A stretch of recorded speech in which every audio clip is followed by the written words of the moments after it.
लगे मेरे आका। हजरत जिब्राइल अलैहिस्सलाम कहते हैं कि आका का सरे मुबारक मैंने अपनी गोद में रख लिया, आका की हिचकी बन गई रोते रोते। इतना रोए आका उम्मत के गम में। आज हमारे पास इतना वक्त नहीं कि हम अपने नबी को याद कर लें। आज हमारे पास इतना टाइम नहीं कि हम अपने आका को याद कर लें। आका फरमाते हैं जुइलत कुर्रतु ऐनी फिस सला, मेरी आंखों की ठंडक नमाज में है। हमारे पास इतना वक्त नहीं कि आका की आंखों को ठंडक पहुंचा दे। ये हाल है हमारी जिंदगी का। अभी शबे बारात आ रही है, आप देखोगे मोटरसाइकिल लेके नौजवान रोडों पे गाड़ियां दौड़ाते फिरेंगे। जिस रात में इबादत करनी चाहिए थी, जिस रात में अपने गुनाहों से माफी मांगनी चाहिए थी, उस रात को हमने खेल कूद का जरिया समझ लिया, पटाखे बजाने का जरिया समझ लिया। शबे बारात क्या है? मेरे आका फरमाते हैं इस रात में अल्लाह ताला बनी कल्ब की बकरियों के बालों से भी ज्यादा लोगों की बख्शिश फरमाता है। माशाअल्लाह, सुभान। सहाबी का बयान है कि बनी कल्ब आका ने इसलिए फरमाया कि ये वो कबीला था कि अरब में सबसे ज्यादा बकरियां इसी कबीले के पास थी। अगर कोई और कबीला होता और उसके पास इससे ज्यादा बकरियां होती तो आका उसका जिक्र फरमा देते।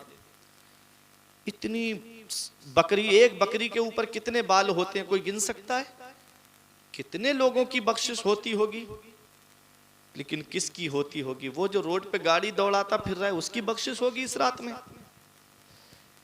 अल्लाह ताला गुरूब आफताब से लेके तुलू फजर तक खास तजल्ली फरमाता है और फरमाता है कोई मुसीबत ज़दा, मैं उसको मुसीबत से छुटकारा दे दूं। है कोई बीमार, मुझसे शिफा मांगे मैं उसे शिफा दे दूं। है कोई मुझसे दौलत मांगने वाला, मैं उसे दौलत दे दूं। हम तो माइल व करम है, कोई साइल ही नहीं। राह दिखलाएं किसे, रह रबे मंजिल ही नहीं। अल्लाह की रहमत तो बहाना ढूंढती है बख्शिश के लिए। इस रात में मदीने वाले मुस्तफ़ा कब्रिस्तान जन्नतुल बकी तशरीफ ले गए थे। शबे बारात में कब्रिस्तान जाना मदीने वाले मुस्तफ़ा की सुन्नत है।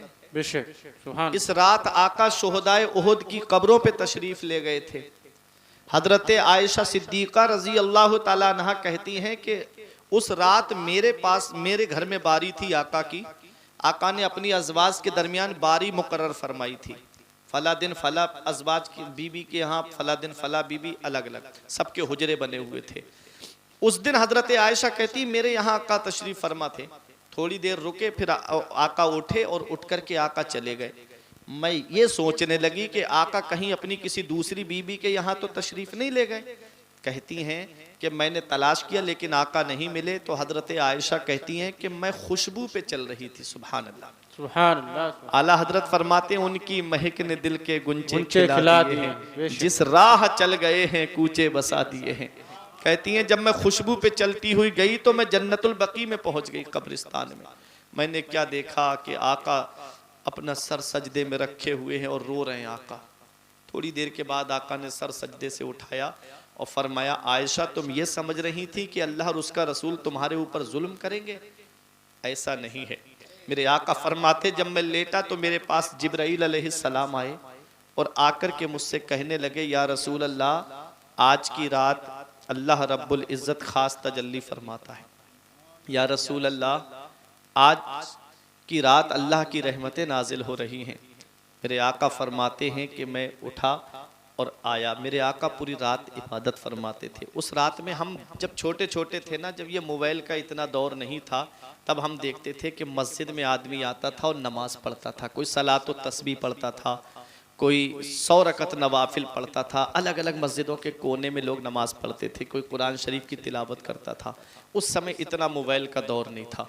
किसी किसी के यहाँ वो पीसीओ होते थे, रिसीवर होते थे, प्रधान जी वगैरह के पास वो पूरा वायरलेस लगा होता था।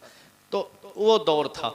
हम बचपन में इतने शौक से जाते थे कि आज शबे बारात है, आज पूरी रात जागना, आज पूरी रात अल्लाह की इबादत करना है। आज वो जगह मोबाइल ने ले ली, पूरी रात मोबाइल चलाएगा। मैं एक चीज़ सोच रहा था एक दिन बैठ करके कि हमारे बुजुर्ग पूरी रात अल्लाह की इबादत कैसे करते थे। इमाम आज़म अबू हनीफ़ा पूरी रात में एक कुरान शरीफ ख़त्म तिलावत फरमा लिया करते थे। गौसे आज़म 40 साल तक इशा के वज़ू से फ़जर की नमाज़ पढ़ते रहे। इमाम आज़म 40 साल तक इशा के वज़ू से फ़जर की नमाज़ पढ़ते रहे। गरीब नवाज 37 साल इस हाल में गुजारे कि रात में पीठ बिस्तर से नहीं लगाई, पूरी रात अल्लाह की इबादत। मैं सोच रहा था कि ये पूरी रात कैसे जाग लेते हैं ये अल्लाह वाले। जब आज नौजवानों को पूरी रात हम मोबाइल चलाते हुए देखते हैं ना, तब समझ में आया कि इंसान को जिससे लगाव हो जाता है वो उसके लिए जाग जाता है, इसको जिससे मोहब्बत हो जाती है वो उसके लिए जाग जाता है। आज के नौजवान को मोबाइल से लगाव है, मोबाइल से मोहब्बत है, उसके लिए जाग रहा है। हमारे बुजुर्गों को अल्लाह की इबादत से मोहब्बत थी, वो उसके लिए जाग रहे थे। उनको कुरान की तिलावत से मोहब्बत थी, वो कुरान की तिलावत के जरिए जाग रहे थे। ऐ मेरे नौजवानों, मेरे अजीजों, मेरे बुजुर्गों, शब बारात आ रही, 3 रातें ऐसी अल्लाह ने अता फरमाई अपने महबूब की उम्मत को, वो चाहे तो अपनी बख्शिश करा ले उन 3 रातों में। वो कौन सी है? एक शब मेराज जो गुजर गई, एक 13 फरवरी को आ रही शब बराअत, छुटकारे की रात, छुट्टी की रात। इस रात में अल्लाह की इबादत कर लो। इस रात में अल्लाह ताला सबको बख्शता है, लेकिन उनको नहीं बख्शता जो आपस में एक दूसरे से नफरत रखते हैं, जो आपस में एक दूसरे से कुदूरत रखते हैं, जो आपस में एक दूसरे से दुश्मनी किए बैठे हैं, जो एक दूसरे से बात नहीं करते, उनको नहीं बख्शता अल्लाह ताला। ऐ मेरे अजीज़ों, मुसलमान को वैसे भी 3 दिन से ज़्यादा आपस में बुराई नहीं रखना चाहिए। 3 दिन के बाद जो सबसे पहले सलाम करेगा अल्लाह ताला जन्नत में उसको पहले दाखिल फरमाएगा। बेशक बेशक। मुसलमान को तो वैसे भी आपस में बुराई नहीं रखना चाहिए थी। अब कोई जमीन के नाम पे बुराई करे बैठा है, कोई घर के बंटवारे के नाम पे बुराइयां करे बैठा है, कोई आपस में भाई भाई का दुश्मन बना हुआ है, भाई भाई का की मुखालिफत करता नजर आ रहा है। आज माफी नामे मांगे जा रहे हैं सोशल मीडिया पर। आप देखोगे फेसबुक खोलकर, व्हाट्सएप खोलकर, तो खबरें आएंगी कि हमको माफ कर देना, हमसे कोई गलती हो गई हो तो माफ कर देना। फेसबुक पे माफी नामे मांगे जा रहे हैं। यहाँ बाप घर में नाराज बैठा है, भाई नाराज बैठा है, बहन नाराज बैठी है, बेचारी इंतजार करती है कि काश मेरे भाई के कदम मेरे घर में आ जाते। जरा सी बहनोई से हुज्जत क्या हो गई, बहन का घर ही छोड़ दिया। जरा सी आपस में ना इत्तेफाकी क्या हो गई कि बहन से रिश्ता नाता ही खत्म कर लिया। इधर बहन नाराज है, परिवार वाले नाराज है, और माफी मांगी जा रही है सोशल मीडिया पर। माफी मांगी जा रही है उन फ्रेंड से कि जो तुमको पहचानते तक नहीं, जो तुमको जानते तक नहीं। अरे माफी मांगनी है तो अपने घर में मांगो ना, माफी मांगनी है तो अपने परिवार में मांगो ना, माफी मांगनी है तो अपने रिश्तेदारों से मांगो ना। वो तुमको माफ करेंगे तो अल्लाह माफ फरमाएगा। माफी फेसबुक पर, सोशल मीडिया पे मांगी जा रही है। गलती की है आपने परिवार वालों के साथ में और माफी मांगी जा रही सोशल मीडिया से। अल्लाह अकबर। याद रखना प्यारे मुसलमानों, आपस में ना इत्तेफाकी नहीं होना चाहिए। अल्लाह उसे भी नहीं बख्शता है जिसके माँ बाप उससे नाराज होते हैं। इस रात में अल्लाह उसे भी नहीं बख्शता जिसके माँ बाप उससे नाराज होते हैं। माँ बाप अल्लाह की बहुत बड़ी नेमत है, माँ बाप अल्लाह की इतनी बड़ी नेमत है। बाप क्या है इसका पता तब चलता है जब बाप का साया हमारे सर से उड़ जाता है। बाप अल्लाह की कितनी बड़ी नेमत है। हमारे बुजुर्ग फरमाते हैं बाप आंगन में लगे हुए पेड़ की तरह होता है। जब गर्मी पड़ती है पेड़ के नीचे आदमी बैठे आराम मिल जाता है, और जिस दिन पेड़ उखड़ गया आंगन से उस दिन धूप भी परेशान करती है, गरम गरम लू के थपेड़े भी परेशान करते हैं। ऐसे माँ बाप के साये की ना कदरी न कर, धूप काटेगी बहुत जब ये शजर गिर जाएगा। धूप कैसी भी हो साया नहीं खोने देता, राह कैसी भी हो बेबस नहीं होने देता। बेच के अपना लहू चाहे वो रोटी लाए, बाप औलाद को भूखा नहीं सोने देता। बेशक सुभान ये अल्लाह। बाप है, ये बाप है। बाप की डांट बेटा बर्दाश्त नहीं कर पाता, लेकिन ये डांट वो है जो आगे चल के तुमको बहुत कारगर साबित होती है। बाप बार बार पढ़ाई पे जोर दिलवाता है कि बेटा पढ़ लो, अभी अभी तुम्हारा बाप है, पढ़ लो। कि उससे पूछो कि जिसके बाप का साया उड़ जाता है और सारी जिम्मेदारी जब औलाद के ऊपर आती है तब उसको पता चलता है कि मेरे ऊपर से कितना बड़ा साया चला गया। कभी लगे मेरे बाप ने मेरे लिए क्या किया है तो अपने बाप के पास बैठ के एक बार उनके चेहरे की तरफ गौर से देखना। उनकी सफेद दाढ़ी तुम्हें कुछ पैगाम देगी, उनके माथे की सिलवटें कुछ पैगाम देंगी, उनके हाथ की लकीरें तुम्हें कुछ पैगाम देंगी। एक दिन मैंने पूछा था अब्बा से, अब्बा मेरे हाथ की लकीरें नजर आ रही, आपके हाथ की लकीरें कहाँ चली गई?